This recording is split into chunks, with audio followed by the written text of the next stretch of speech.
Good evening, a pleasant good evening, Rotary family, and a warm welcome to our fourth lecture series on childhood obesity prevention. You know, what started as a conversation between PP Virginia and PDG Lyle 4 years ago has really taken on a life of its own. We're now seeing several annual events happening with consistency. And so a big thank you to PP Virginia for keeping this topic on the front burner. And you know what? You're bringing so many of us along that journey.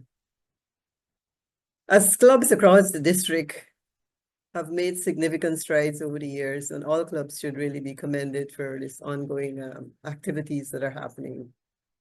This evening, the focus is on the impact of childhood obesity, what childhood obesity has on non-communicable diseases and the complications arising from NDCs. We have our two presenters who are no strangers to any of you. They've been involved in this series over the years. Dr. Rosamond Adams will address the global and Caribbean status of obesity and childhood obesity. And he will also share some information on ongoing policies and interventions, both globally and regionally. Rotary and Tariq will address the most prevalent diseases with complications in the light of obesity as a major risk factor. My name is Liz Cox, and I'll be your moderator for this evening. As we start, we have the lady of action, the engine behind COP, PP Virginia.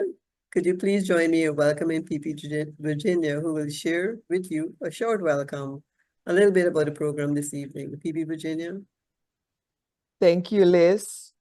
Before I start with the opening words, I really want to express my deepest sympathy to the family of Rotary actor Rukaya Scott. She was going to be the moderator for this evening, but due to the sudden passing of a close family member yesterday, she had to cancel her commitment. We wish her much strength.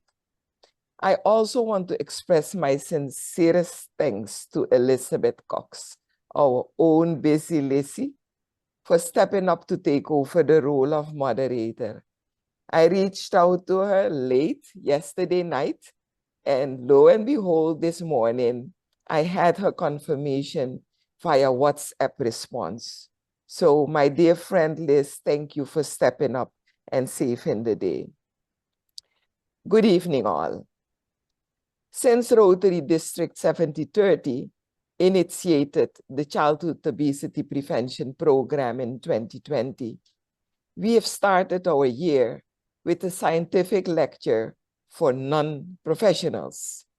This year is the 4th edition, and I have to apologize for a mistake on our advertisement where I put the 5th edition. So this year is the 4th edition. The purpose of the lecture is to keep us aware of the seriousness and the impact of this condition on the young lives of our children and later in life as an adult. Since we from District 7030 know and are convinced that Rotary is the secret to help win the fight against childhood obesity, we should share this with the world and not make it a secret anymore. The secret is now the answer. Today, you will hear about the status of childhood obesity in our region and globally, and you will hear about the serious complications. So also from my end, a big thank you to Dr. Rosamond and Dr. Tariq for your willingness to enlighten us on this subject.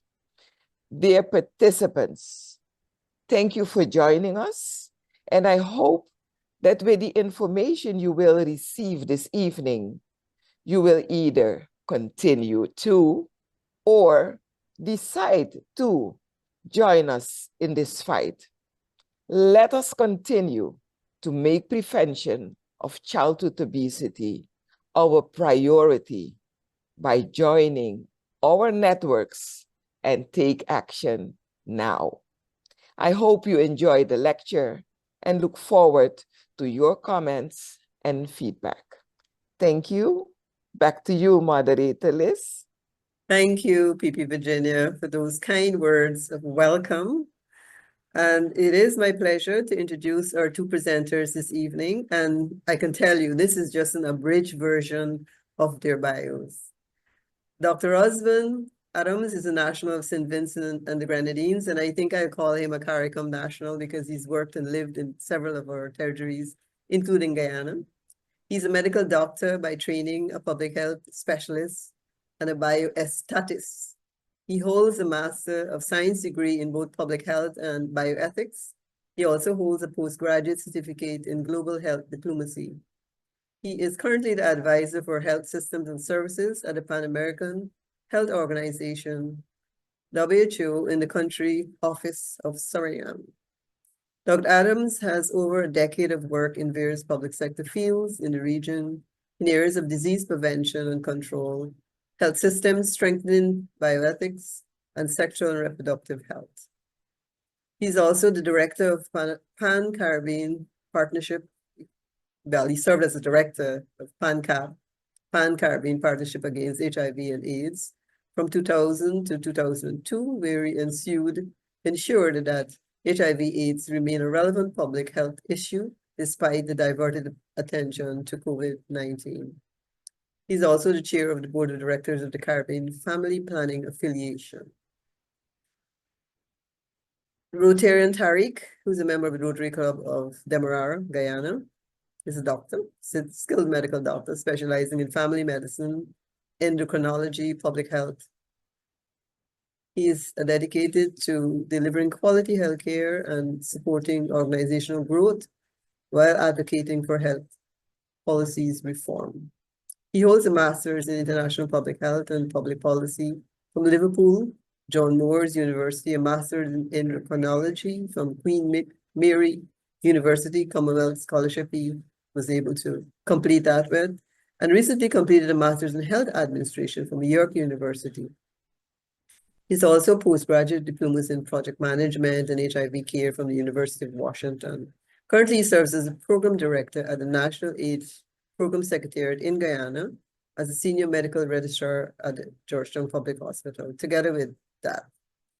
He lectures at institutions like the University of Guyana, Texacola Medical School, and leads Apex Academy Science Department. His skills span management, advocacy, research, leadership, with published research to his credit. A dedicated volunteer, Dr. Jagnarine contributes to organizations like the Rotary Club of Demerara, GRPA, and enjoys reading, travel, and archery. His expertise is in healthcare, and he has a passion for healthcare as well. Please join me in welcoming Dr. Tariq Jagnarine and Dr. Rosman Adams. The first presenter will be Dr. Adams. Over to you, Rosman. Thank you very much, Liz. Fellow presenter Tariq, organizers, and participants, good evening. Always a pleasure to be in forum like this to discuss issues of public health concern for us in the Caribbean region. And no doubt that obesity and childhood obesity are extremely important public health issues that have plagued us, continue to plague us, and be relevant, challenging public health issues as we move forward. Despite the overwhelming development in our region, we continue to see health inequities. We continue to see a lot of issues around non-communicable diseases, and a lot of these complications and challenges related to NCDs and non-communicable diseases are related to or have some kind of link to the risk factors that are associated to obesity. And so I think that it's important that we spend a look at obesity and the childhood obesity so that we can protect our children from developing obesity into adulthood with obesity, but also to preserve and have a healthy life. So it's a pleasure to be with you this evening, and I'm going to speak about the global and the Caribbean status of obesity and childhood obesity, and what we have been doing in Japan and globally for this public health issue. As Liz said earlier, my name is Rosman Adams. I'm the advisor health Centers and services at PAHO WHO in the Suriname country of. And so I'm going to start by setting context. Many of you probably know that obesity has become a major public health concern, impacting both the developed and developing nations. If you go back maybe 2 or 3 decades ago, it was not so much of a concern for us when we look at non-communicable diseases. The diseases that had an impact on us in our region were mostly the communicable diseases. But with development came the elimination of some communicable diseases with better sanitation, improve access to housing and so forth, improve access to health. We're able to get over some of the challenges posed by these communicable diseases. But the non-communicable diseases and issues like obesity have been increasing due to a number of factors. And Tariq will speak to these factors, and I'll touch on them. As you know, with development, people become more sedentary. There is access to more processed foods and so forth. And so these have become significant risk factors to the development of obesity and non-communicable diseases. The Caribbean region faces particularly high rates of obesity, contributing to the increasing burden of NCDs like type 2 diabetes, heart disease, and certain types of cancers. It is important to define obesity, and we also define childhood obesity so that we know what we're speaking about. When we speak of obesity, we're speaking of a chronic condition that is characterized by excessive body fat accumulation that poses significant health risk. And this is determined by measuring what we call body mass index, abbreviated BMI, which is calculated by dividing weight of someone by the height in meters squared. So it is an easy calculation. If you know your weight in kilogram and you know your height in meters squared, then you can get your BMI. And as an adult, if your BMI is 30 or higher, you're considered to be. When we look at childhood obesity, there is a different definition because children are at varying stages of their life and of their development. It is very difficult to just put, a BMI number or a BMI bracket to calculate or not. And so we look at the development line for children, and this is how we're able to calculate if a child is obese or not. Childhood obesity is also a complex health issue, and it is also increasing in prevalence in our region and also worldwide. And how we define this? We define this by the BMI, but it's not as simple as if it is over 30. We get the BMI, which is the same weight and height, but we match it against the curve in terms of the percentile that they should be. And if they're above the 95th percentile for their age and sex, then you are considered to be obese as a child. And childhood obesity can have long-term consequences for health and for well-being. And I'm sure that Tariq is going to go into some of these in terms of the implications on physical health, the implications on mental health, but also the implications that it can have socially with children interacting in their environment. Few figures in terms of prevalence and the global trends of obesity. When we look at 11.4% of adults who were considered to be in class 1 obesity, which is for BMI is that was greater or equal to 30. And then when we look at say severe obesity, that is class 2 obesity, BMI more than equal to more than 5 kilograms per meter square, there were 3.2%. And then very severe obesity in what we consider to be class 3 of a BMI 40 or greater, there was 0.9%. But if we go forward in terms of detection in 2025, you can see from the table, there is an increase of over that time period. And then there is a projected increase into 2030. The graph on the right is also showing some developed countries in terms of where we're expecting the prevalence of obesity to be a percentage of people who are overweight. And so as you can see in all of these developed countries, the graph is trending upwards. And for the Caribbean, there is no exception. Our prevalence of obesity and childhood obesity is also trending upward. As I said earlier, the Caribbean region faces a significant obesity challenge. The rates are alarming across various islands. As you go from one island to the other, the rates vary, but it is also, the trend is still the same, where we're seeing increase in childhood obesity and obesity overall. According to the World Health Organization, the prevalence of obesity in the Caribbean is higher than the global average. So when you look at the global average and you look at the prevalence in our region, it is extremely high compared to that. We have 60% of adults in the Caribbean who are considered to be overweight or obese.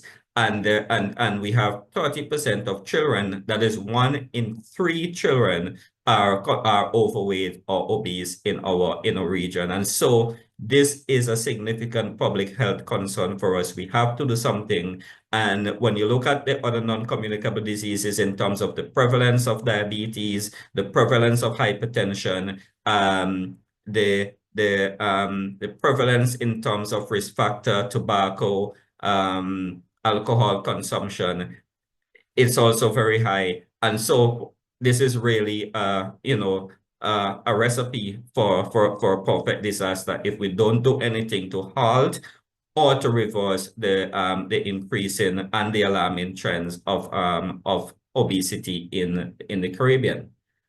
Now, this is a graph showing the prevalence of overweight and obesity among adults who are 18 years and over, and it is age standardized estimates for the region of the Americas. It is a bit old, but it's really showing in 2016 the kind of trend and where we're going as a region.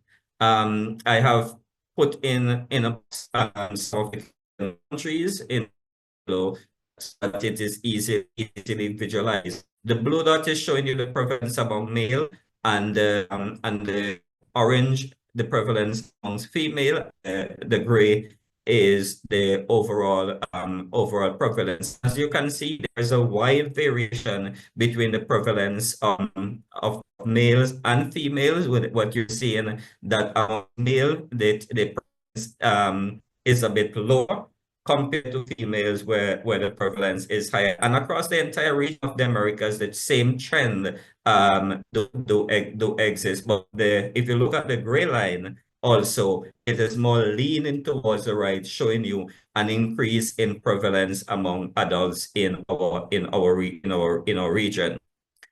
This one is showing the prevalence of overweight and obesity amongst adolescents. And I think this is where we need to focus our attention, because it is looking at the adolescents between 10 and 19 years of age with a BMI greater than 1 standard deviation above the mean, in the region of the Americas, and also for the year 2016, which is the year which we have complete data from almost all of the countries.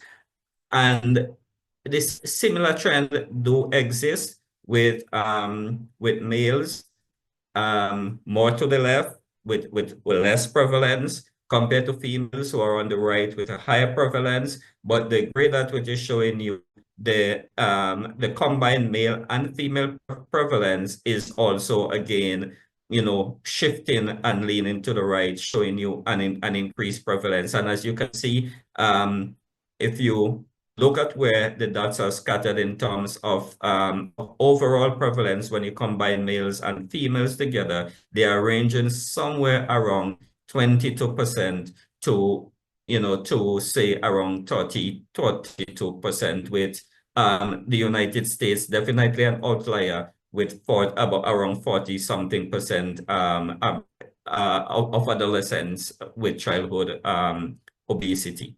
So it's really alarming and very concerning for us that, you know, if we don't do something, then we will have to deal with the consequences of this increase in prevalence somewhere down the road. But also, even though obesity is a chronic condition, there are immediate consequences. And I think Tariq's presentation will also touch on some of the medical, endocrinological consequences, immediate consequences that childhood obesity can have. So there is an urgency to address childhood obesity in our region. And why is it urgent? Again, from the data that I just showed, with 1 in 3 children in the Caribbean are overweight or obese. The health risks that are associated with childhood obesity. There is an increased risk of non-communicable diseases like diabetes, heart diseases, and so on. And also the rapid growth that the region is witnessing in terms of changes in diet, decreased physical activity, and also other related risk factors. What are the consequences of obesity and childhood obesity? There is an increasing health cost associated with obesity. It's not that just that, you know, people are getting obese, people are getting overweight, the children are just, you know, are looking nice and they're obese. But this can cause higher health expenditure for obesity related illnesses such as diabetes. They're at risk for developing diabetes. They're at risk for developing heart diseases. They're at risk for certain types of cancers. And then there are the mental health aspect of obesity, and also the social implications. There is a loss to productivity at the national level. Obesity can cause reduced work capacity and absenteeism due to obesity-related health issues. Children may not go to school as a result of school. Their parents may have to stay home with them, and so in itself can cause loss of productivity. And there's also a social aspect of it where it increases on social services, including disability benefit and for long-term care. So what have we been doing from the public health perspective at the global level to address obesity and childhood obesity? So the World Health Organization, WHO, as we've developed a set of global strategies that have presented comprehensive comprehensive strategies to combat obesity, to promote healthy diets, to promote physical activity. And these are very strategic, very high level, so that countries can then use these strategies to develop national policies in order to respond to obesity, non-communicable diseases, and related illnesses. And there is also the work that, like what we're doing here through Rotary and other international organizations, a lot of collaboration in order to support health systems, and to support communities to address and to respond to obesity. In terms of the Caribbean and specific response, many countries in our region have implemented national policies to address obesity, whether it is through national nutrition policies, whether it is through policies to address physical activity, whether it is through policies at the school level. There are numerous national policies that have been developed to address obesity and childhood obesity.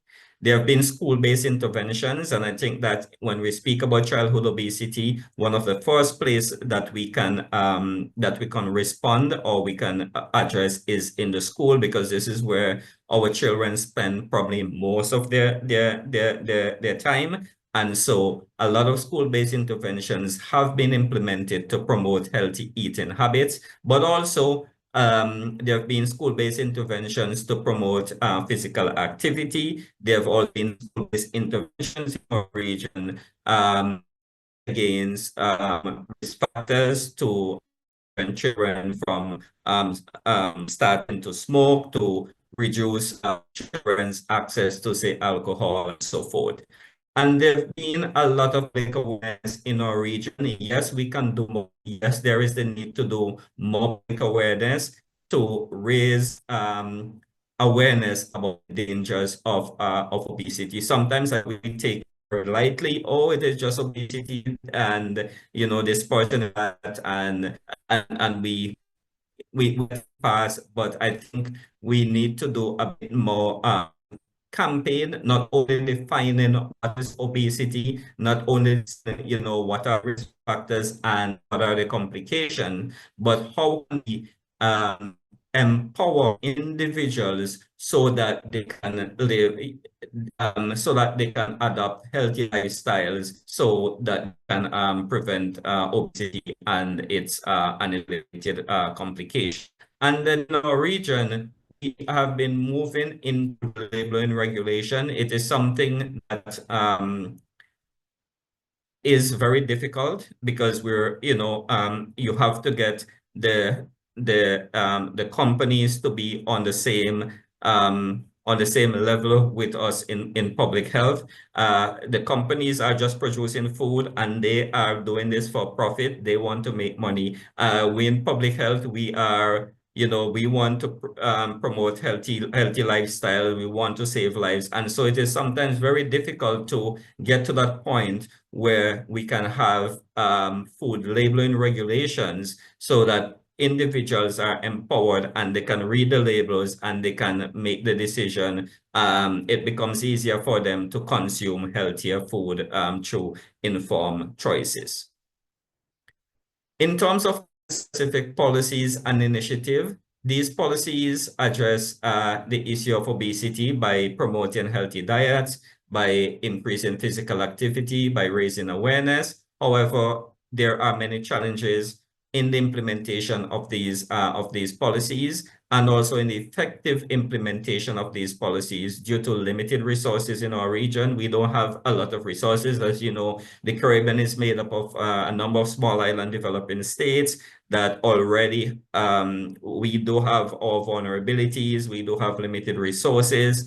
Also, culture do play an important role. Culturally, what we eat, culturally, what we do, these can influence and be a challenge in terms of implementing policies. But also very important is the political will and having, the political buy-in, because a lot of these policies do start or are influenced by the political landscape. And so we need to have our policymakers on the same page to implement and to have these policies and these strategies to be successful. So the Caribbean Public Health Agency, CAVA, did have a plan of action 2014 to 2029 that focused on promoting healthy weight through public awareness, that focused on promoting school programs, community interventions, that looked at increasing tax on sugary drinks, reducing the consumption of sugary drinks, increasing physical activity, and so forth. But this plan of action has since expired, and I think that there is a need to review or to the strategies laid out in this plan of action are still valid today. And so I think that, moving forward, we need to push for a new and renewed plan of action for our region. Some countries in our region have been pushing the front of package labeling. They've been looking at the octagonal front of package labeling so that consumers are empowered, that it's a simple label that says high in sugar, high in saturated fat, high in salt. And so when you see that, you don't have to go and read all of the complicated labels that even myself can't read. But if I see something with a label that is stamped high in saturated fat, then I know, okay, you need to be aware of this. And then there are school nutrition policies that have been implemented in several Caribbean nations to regulate the type of food that are sold in school, the type of food that are foods that are available in school, with an aim to encourage healthier options and limiting the consumption of processed snacks and sugary beverages. Very important also is community and advocacy efforts in our region. Organizations like Healthy Caribbean Coalition, HCC, that is a civil society organization, has been campaigning, doing a lot of educational work in engaging with policymakers, mobilizing communities to bring awareness around obesity, tribal obesity, and the chronic diseases. And then there's now a great move towards having physical activity programs. Countries like Trinidad, Jamaica, and Barbados, they have launched initiatives to increase physical activity. And I know a number of countries have launched initiatives like the Jamaica Moves, St. Vincent Moves, and so forth, to encourage the population participate in physical activity, and so promoting healthy lifestyles. And then there is also the ongoing public awareness campaigns, whether it is through social media, whether it is through the traditional media, whether it is through schools or local organizations, all of these with an aim to spread the message, to also speak about the risk factors and to address the issue of obesity. So some of the challenges, I mentioned them earlier: funding constraints. We do have limited resources, and this do hinder the development and the implementation of effective programs, especially sometimes a program may start, but the sustainability of these programs, the continuation of these programs may not be possible because most of them may be funded by donor agencies. And so the national budget may not allow for these programs to continue for long term. And so we have to look and see how we can ensure the sustainability of these programs. Then there is the social determinants of health, issues like poverty, access to healthcare, food insecurity, and so forth. And time constraint again, with lifestyle changes. This requires sustained effort and long-term commitment. We know that it's not easy to have a healthy lifestyle. It requires dedication. It requires time. You need to take some time out of your day to exercise. You need to take time to go to the gym. You need to, if you need to eat healthy, you need to take time to prepare or to buy healthy foods, compared to just buying quickly processed food, or what we call in our region fast food. And then there is also the to change norms, habits, and so forth. These are significant challenges in implementing obesity prevention program. Very important, and I think this is today is an indication, or this type of lectures that we've been having, with the Rotary Club and others, is the importance of pushing for public-private partnership. The government alone cannot do it. The ministries of health alone cannot fight this. The parents alone cannot fight this. The school alone cannot fight this. And so we need to do this all together in what we call an all-of-society approach, including bringing in the private sector into this. And so the private sector can help in mobilizing resources, sharing resources. They can help in program development. They can help in developing a project. They can help in community engagement. And also they can help in, innovative ways in which we can tackle obesity, whether it is through the use of new technologies, whether it is through,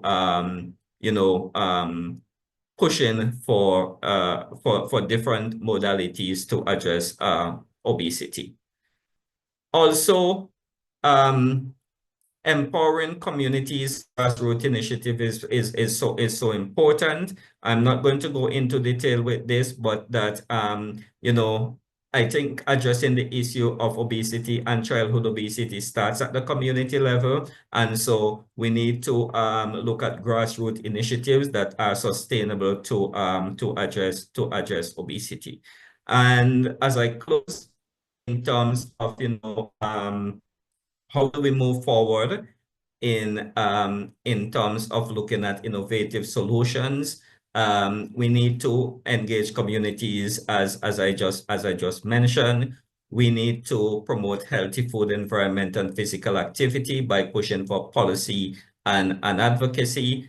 We need to leverage more the technology. As we know, we're in a technological era. And so how do we leverage the use of digital health technology to respond to obesity and childhood obesity? But very, very important is what is called precision health, tailored interventions that are based on individual risk profiles so that each individual know their risk and each individual can develop a plan to address or to have a healthy lifestyle. So let me close by saying that we all need to work in terms of addressing obesity and childhood obesity, and the action that each of us can do in terms of our inputs can help the region in moving forward. So thank you very much, Liz, and over to you.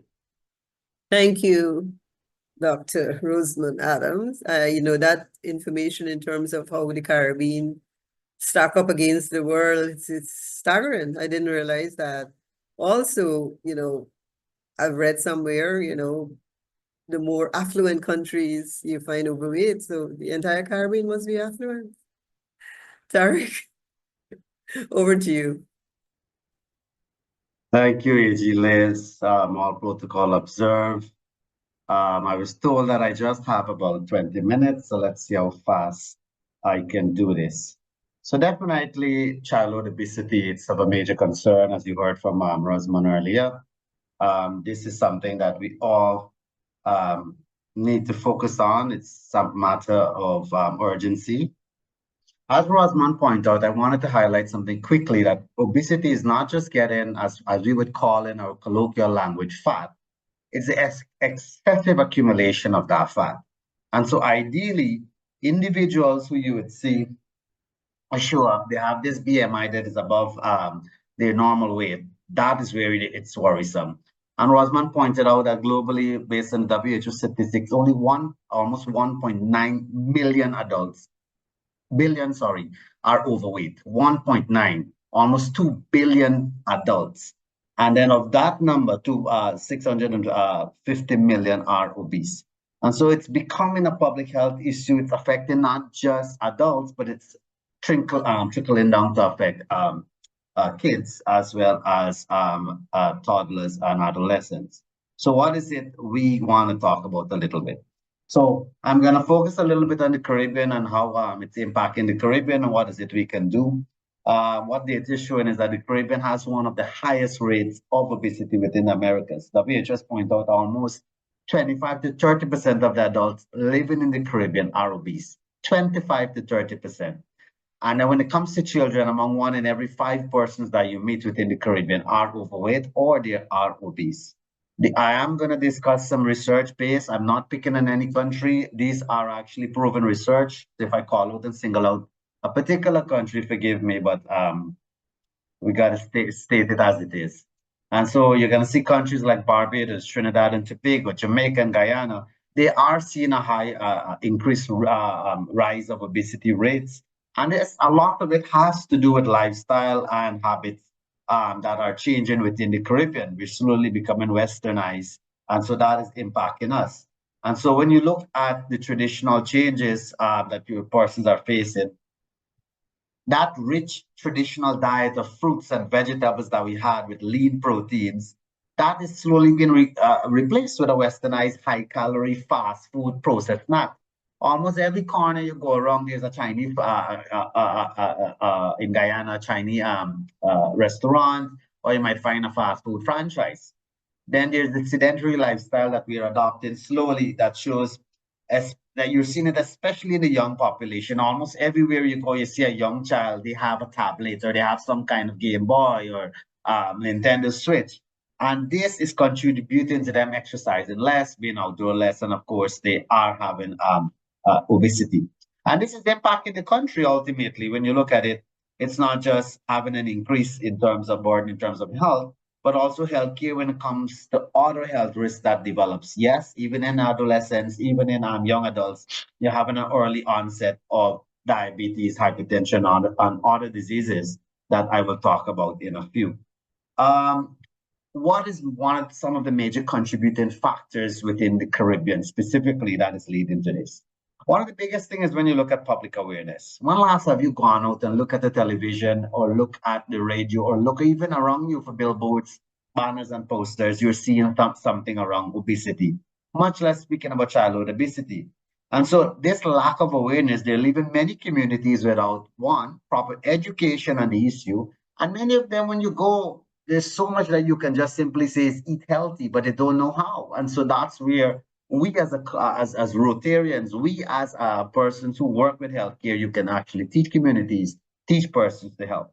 There's also the issue of urbanization and an active lifestyle. Many of the Caribbean populations, they've shifted away from that active lifestyle of doing farming, laborers' jobs, and they're moving to a more sedentary lifestyle.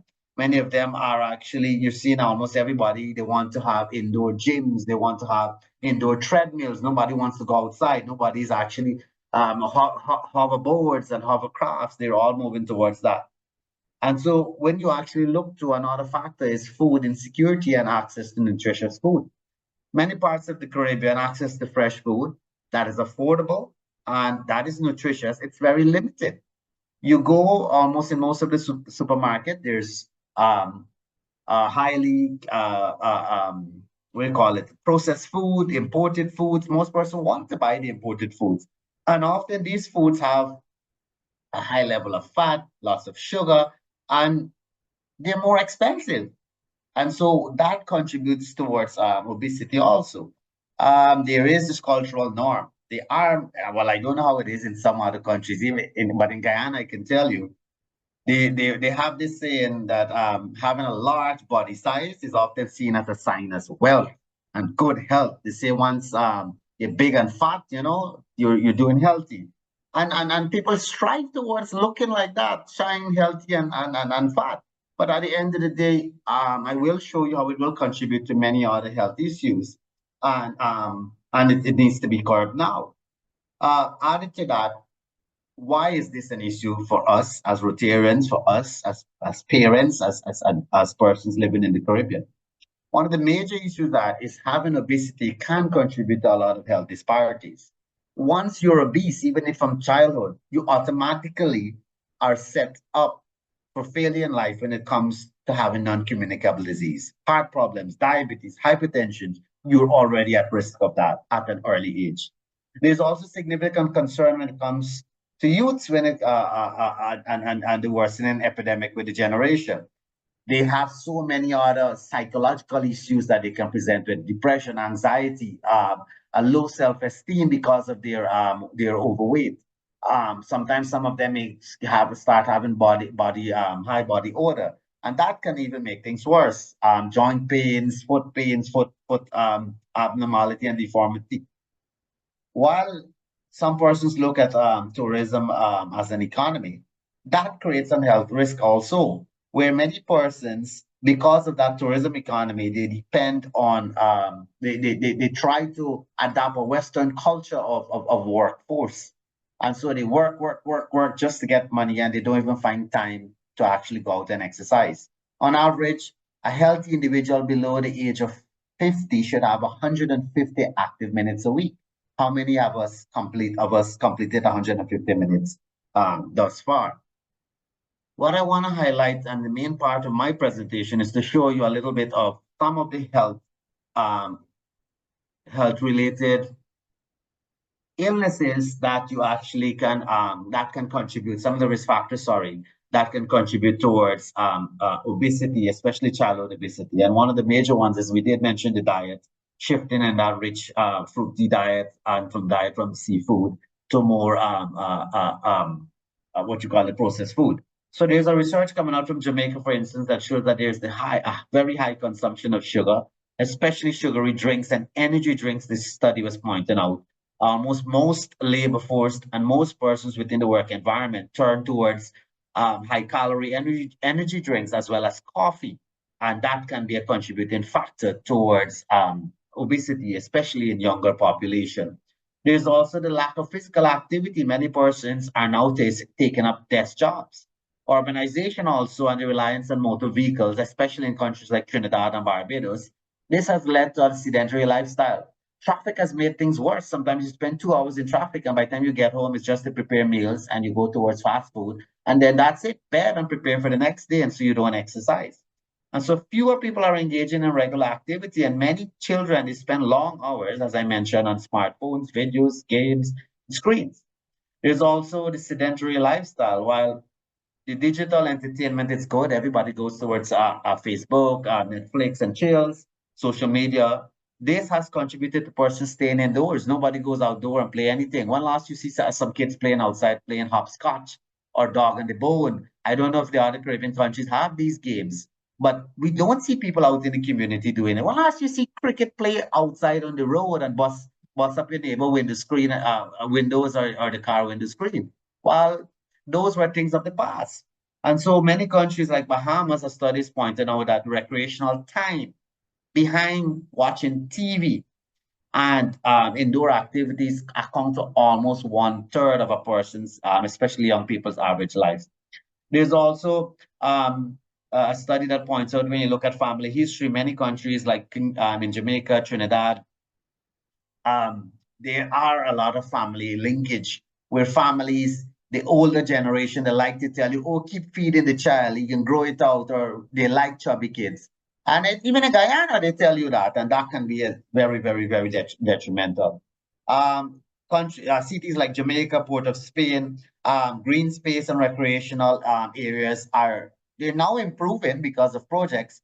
But back in the past, you had minimal space. Even in Guyana, you're not seeing green spaces and recreational areas. And this makes it difficult, especially for youths and the elderly population, to go out. The growing fast food chain. Almost every village you go, there's a KFC, there's a Burger King, Popeyes. This is contributing to, yes, easy availability of high calorie foods, but there's low nutritional content. And I challenge any one of you to go. One of the most common things kids turn to eat is sausage, macaroni, and fries. Just read up for me, and you check on YouTube, you'll find any videos on how the process it takes to make French fries. And you'll see how many chemicals are added to these, and the impact it can have on your health as it relates to obesity. And so there's also looking at other social economic factors. Countries like Haiti, where they're low-income countries, they have so many economic issues. So the affordability of getting fresh fruits, vegetables, it's very difficult. And so they turn to a more cheaper, high-calorie, dense processed food. And so this results in persons, yes, while they're feeling full, they can contribute towards getting obesity. I also want to point out that besides that, there is some family that can have a genetic background with hormonal and metabolic imbalance that contributes to them getting obesity, but it doesn't mean that you have to be obese. Once you eat healthy, look at the carbs intake, look at what the sugary intakes is, it can help. So what are some of the disease that obesity can link to? And so I'll rush through this a bit. Some of the major ones are, it's one of the leading cause of cardiovascular problems, hypertension, as well as any heart disease, heart attacks, and all other heart disease. It's also one of the leading cause and risk factor for type 2 diabetes. Cancers. Can you imagine that being a little bit overweight that eventually leads to you getting obese can result in you getting breast cancer, colorectal cancer, and endometrial cancer? You ever see an obese person go to bed and see how they snore? Yes, obesity can contribute to a lot of respiratory factors, including sleep apneas, including adult onset asthma. Then imagine being obese and they turn and tell you, I can't walk, my foot hurting, my knee hurting, my back hurting. And as a clinician, I hear it every day. And it gives you so many musculoskeletal disorders. And all you have to do is start by losing 5 to 10 pounds. Eventually, you will develop a bone deformity, osteoarthritis, and then you can even develop gastrointestinal issues such as gallbladder problem, gallstones, as well as acid reflux. And so there's also the impact it has on your kidney. Yes, obesity can contribute to you having chronic kidney disease. It also can result in you having reproductive issues and contribute to you having infertility. One of the major issues you can have is a big issue. 1 in 6 women are presented with this issue. Last month, we celebrated awareness for this, which is called polycystic ovarian syndrome. And it's a major, major problem within the Caribbean. And many persons, many women, it's a typical appearance. They have infertility, irregular periods. You see they have facial hair and they have a SpongeBob SquarePants look. And all it takes is for them to switch towards a specific kind of diet. There's also liver problem. They can have fatty livers. And don't talk about the psychological disorders that persons can have. Anxiety, eating disorders. Many of them, they want to lose weight, so they either start having binge eating and then trying to have, they have anorexia nervosa. There's stigma. I mean, everybody now start calling you fat boy, fat girl, and fat man. And that's a typical thing in the Caribbean. I don't know what it's like in other countries. But Guyana, you're named, and that's stigma by in itself. There's also a decrease. You always have some level of brain fog. And so you have a cognitive and neurological impact. You have a cognitive dissidence. And then there's brain impairment that eventually can happen. And so what are some prevention measures and how Rotary can play a role? And so there are many things. Rosman's book spoke about it. But one of the main things. Tariq, before you go into the exciting part of your presentation, our district governor has just joined us. She's actually in a meeting and she paused that meeting to be with us. And I'm sure DG Debbie would like to share some greetings before she pop out back to our other meeting. Liz, thank you so much for allowing me the opportunity. I'm so sorry to interrupt the meeting, but I just had to pop by and to thank Virginia, who has been leading the charge on childhood obesity, as well as her team for organizing this 5th conference. And I know that Dr. Adams and Dr. Jagnarayan have been firm supporters with respect to the childhood obesity drive in District 7030. I see we have 57 participants on the call, which is fantastic. So I'm just here to say I support, even though I can't be here for the entire meeting. Keep up the good work, and I will try to look at the recording because I'm sure there's a lot of useful and impactful information in there. So thank you so much.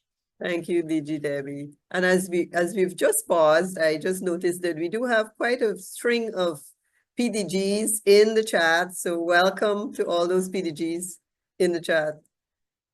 Tariq, the exciting part now. Thank you, AG. Back to talking about prevention measures. What is it you can do as an individual, as a parent, as a club? It's start the conversation now, not just with the community, but with your own household. Look at, emphasize on eating healthy, where you focus on having whole foods, fruits, vegetables, lean proteins, and whole grains. Basically, you cut out lots of your flour use, your beverage drinks. You want to cut out, a lot of you who love coffee, please do the research a bit. You may need to step back a little bit on your coffees. Energy drinks, cut it out a little bit. Those of you who feel that provision is a substitute, you still need to be cautious because provisions, plantain, edo, cassava, yam, it's a rich source of carbs, and you got to be careful. While fruit has sugar, it has simple sugar, and it can be processed very quickly by your body. So that's the number one choice you want to go. Fish and eggs is always your best friend. Any message you can take from my entire presentation, try to move towards a diet that is rich in fish, eggs, fruits, and vegetables.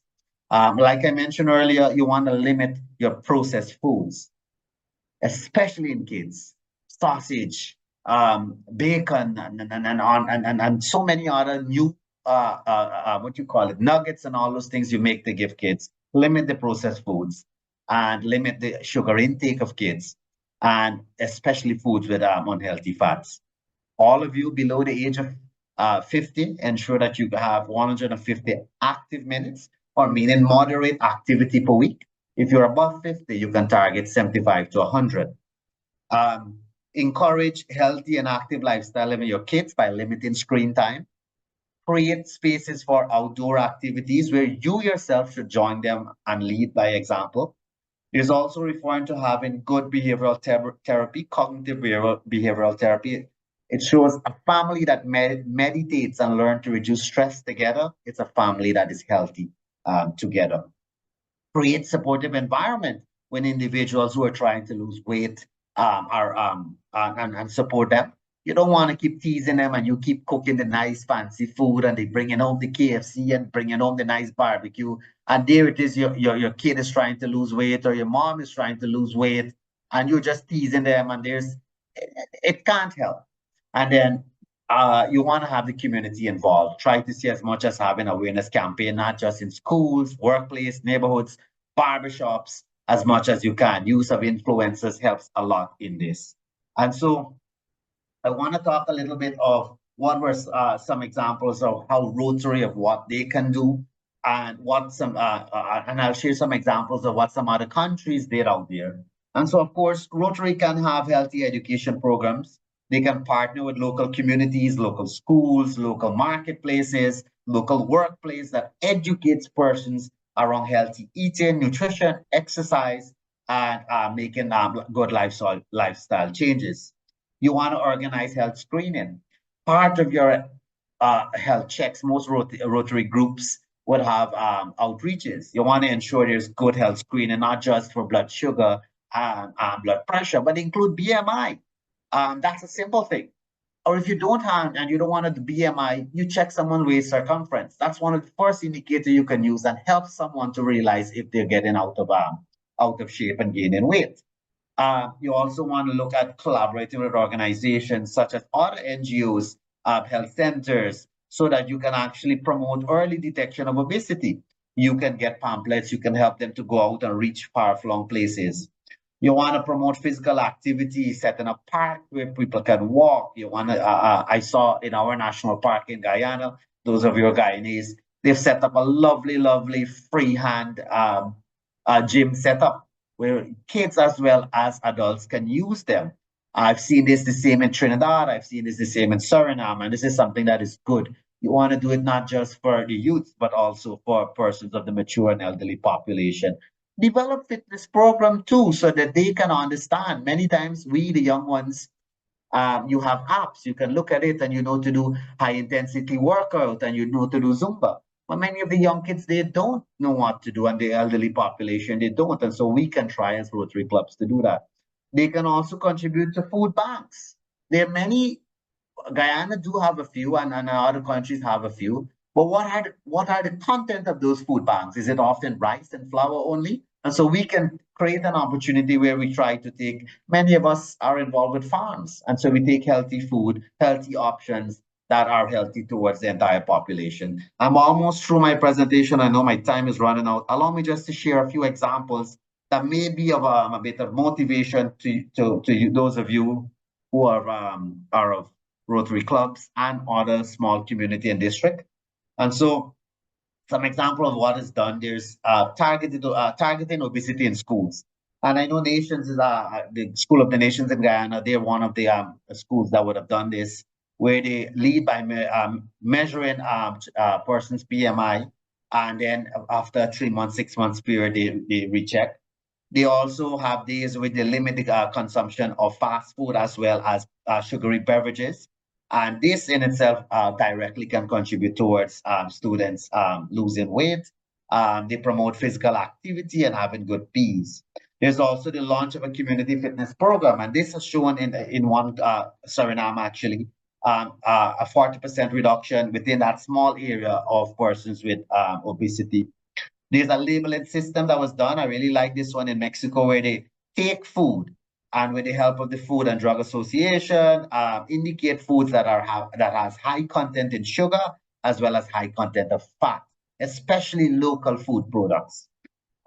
Assessment of food intake and nutrition education program by creating pamphlets, creating short videos, using whatever. And this was done in Brazil. They took a regular rural home, what food items were in a kitchen, and they cook healthy food to show them how it's done. And this program is done once a week that helps person to see how they can make this work.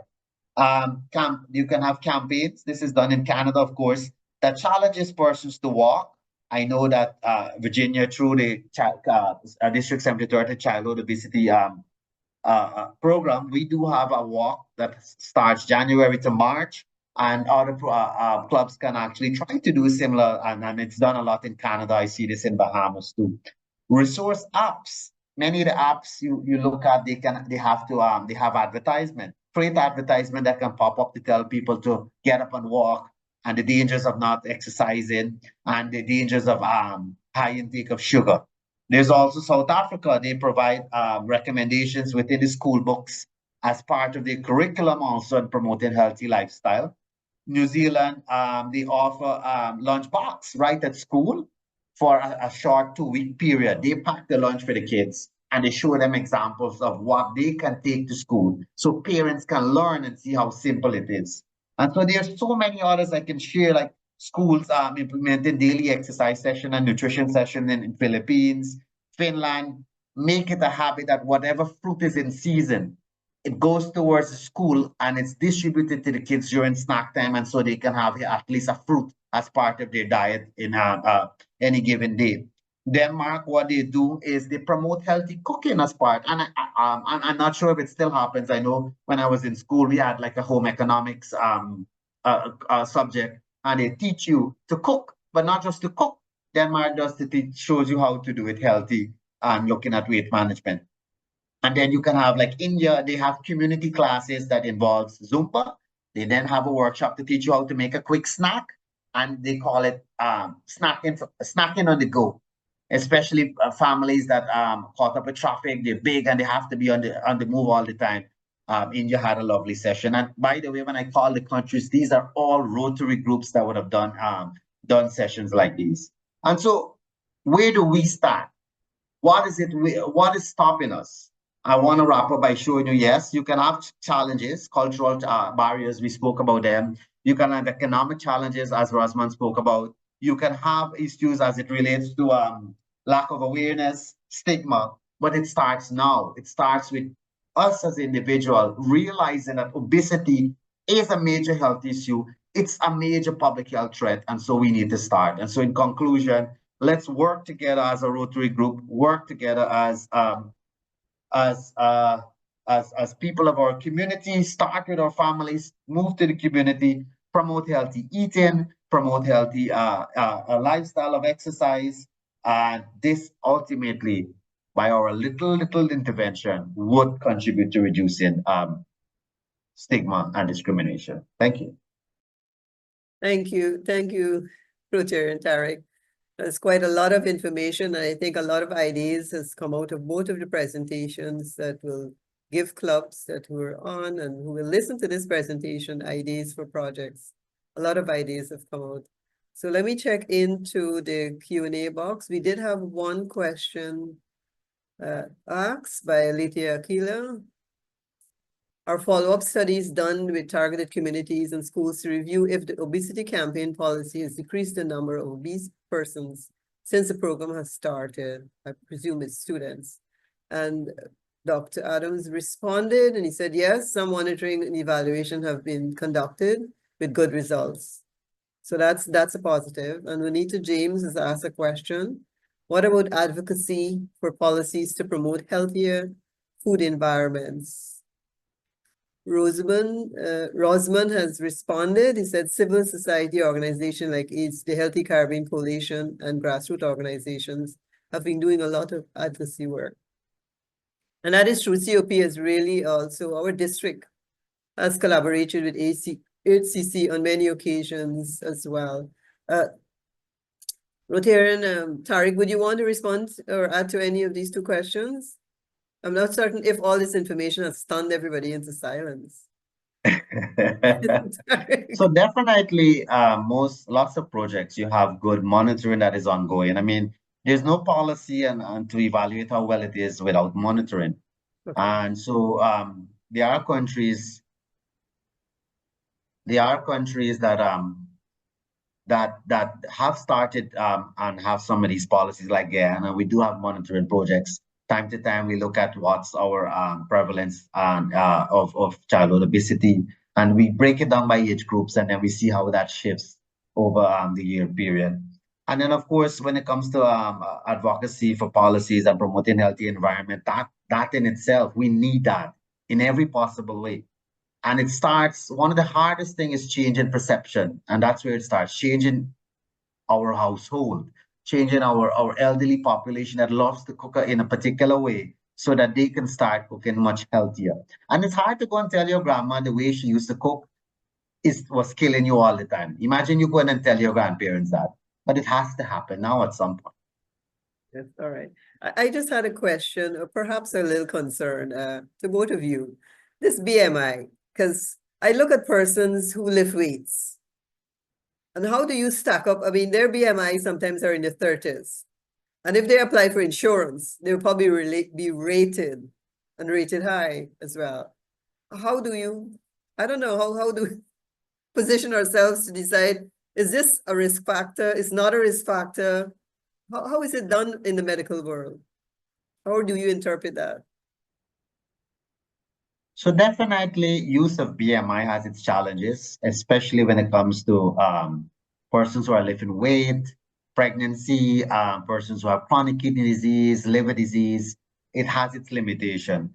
But what we do is simpler techniques that can help that helps you to evaluate a person if they're actually getting a lot of fat deposit accumulation. Now, the simplest one I did mention was waist circumference. You measure a person's waist circumference, and then you look at their height. It helps you, and there's a specific, you know that based on your height, you're supposed to have a certain waist size. You remember the waist size you had as you were growing up. So imagine now realizing how that keeps shifting and shifting and shifting. There's also a waist to hip ratio method you can use. We use something called a skin fold index and thickness to evaluate. And so there are many other methods, but when it comes to those individuals, we're very, very careful. And I really like the waist circumference approach. Rosman, you want to add? No, Tariq, I think that you really touched on it. The BMI is not a perfect measure. It presents its challenges, but I think that, you know, you have to also look. You just can't look at the BMI, the numbers on paper. You can look at an individual and see if an individual is obese or not. But also, as Liz is asking, in the context of insurance, there are some people who are obviously obese and they may have a metabolic endocrinological issue. So I think the insurances need to be a bit more comprehensive in terms of not looking at just the BMI, but looking at other related risk factor. If you see someone who is obviously muscular and is lifting weight and so forth, and they do have a BMI of say 35, 40, you can say, okay, they're at risk because they do have a high a high BMI, and this is where you need to probably make a notation that that this is the case. Like Tariq mentioned, the abdominal circumference, the hip ratio, the bones at a certain age are not going to grow more. And so if you notice that your waist is getting from 28 to 30 to 34 and so forth, it's not that you're growing, it is that you're accumulating fat in that region. So to be to the point, the BMI is not the most perfect, but it is what we do have now, and it is what we're using. But there, insurance should take into consideration other modalities when they're looking at the assessment of risk. All right, thank you so much. Guyana, when they say your waist is getting fat and big, they say it's good living and you're getting rich.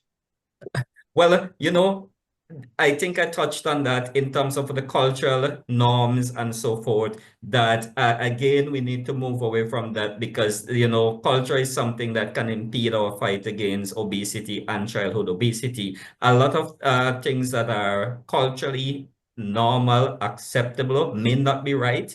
And so we have to find ways. And I think, Tariq, you didn't mention that in terms of cooking and so forth with oil and sugar and salt and so forth. Yes, it is the culture, it is the norm, but how do we convince our generation to move beyond this and to adopt healthy lifestyle, and stop looking at this way to mean good living, things is good, you're rosy and so forth.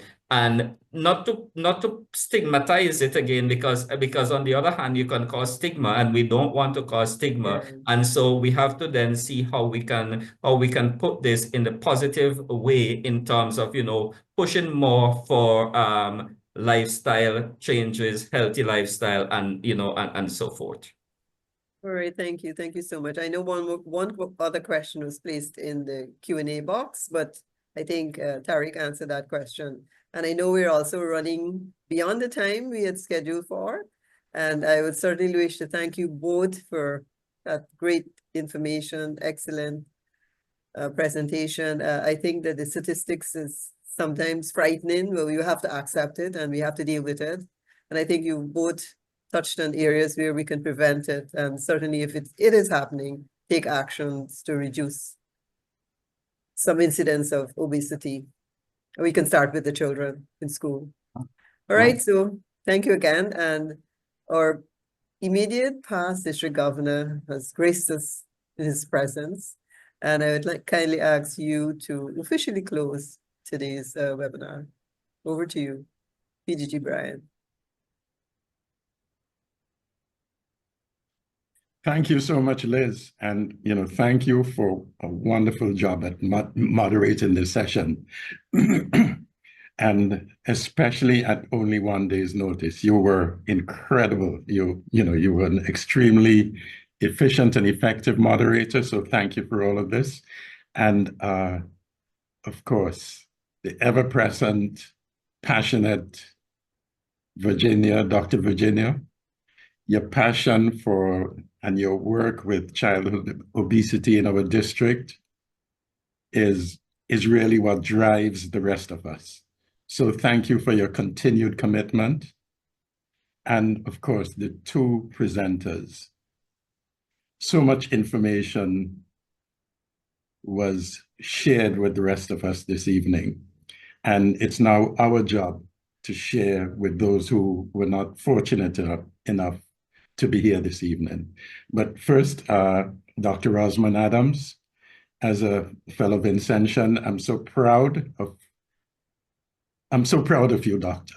And I'm so proud of what you did this evening in terms of telling us about especially the regional and global comparatives of COP. And of course, Dr. Tariq Jagnarayan, who not only talks about the need for exercise, but he leads us all. He led us all in the district in the STEPS Challenge last year, and he continues to lead by example.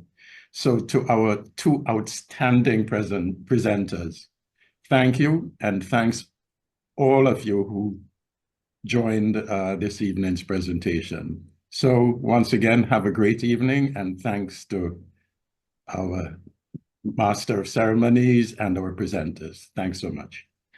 Thank you, PDG Brian. Sorry, but we have to pick on you, of course. It goes with the territory, right? I suppose so. Thanks so much, Liz. It did. But great presentation. I think the information is really sparked, and it should spark quite a bit of projects that can emanate out of our district. We're already doing quite a bit. I've seen some very interesting projects, but there's a lot more work to be done, still work to be done. That was really, for me, in terms of the information with the global, how we compare with the global, the talk was always the affluent countries have a lot more overweight people. That's what I'm saying. The entire Caribbean must be affluent. Affluents go with being overweight. But yeah, that saying about being fat and fluffy and you're prosperous is really something that people should, do away with. But thank you all, and good evening, and see you next time.